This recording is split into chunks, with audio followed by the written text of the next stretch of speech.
This book is so relatable that I'll recommend you to not pick it up if you've been anxious, depressed, or just not in the right state of your mind lately. But if you can pick it up, I promise you that it's going to be one of those books that you wouldn't be able to stop thinking about for days, weeks, or even months to come. The book starts with a close insight into the life of a protagonist who starts questioning her life choices and the little things that define her. Recently turned 45, she is a moderately successful artist known in quite a few circles and sometimes even recognized by people in grocery stores and malls. So when an existential crisis of sorts comes knocking at her door, she decides to pack her bags up and leave for a cross-country road trip all alone. Her husband and child are quite supportive, and it seems as if we are getting ready for a drive that will forever change the life of our protagonist. But 30 minutes into the drive, she takes an exit to Monrovia, picks a local motel and settles down with no plans whatsoever on when she'll hit the road again.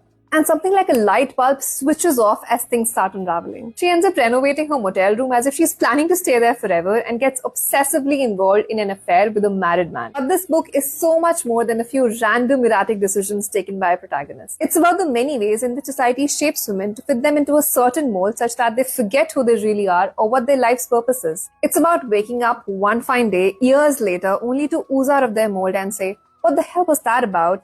and then begin the true journey of finding yourself. It's about hormonal imbalance and midlife crisis, how women are biologically built to suffer at every stage in life if they're not extremely careful. It's raw, honest, hard-hitting, and relatable, so much that you'd want to pause after every line and let that sink in before you move on to the next. Also, one thing that I absolutely adored about this book is how a protagonist's child is referred to as they in the entire novel. It was unusual at first, but I slowly got the hang of it. The book I've been yapping about is called All Fours by Miranda July, and it's also been shortlisted for the 2025 Women's Prize for Fiction. And it has already turned into one of my top reads of the year. I also want to thank Nona Apul and Kerry Maher for this brilliant recommendation. This is going to be one of those books that's going to change my life. So yes, go pick it up, let me know what you think about it, and I'll see you in the next video.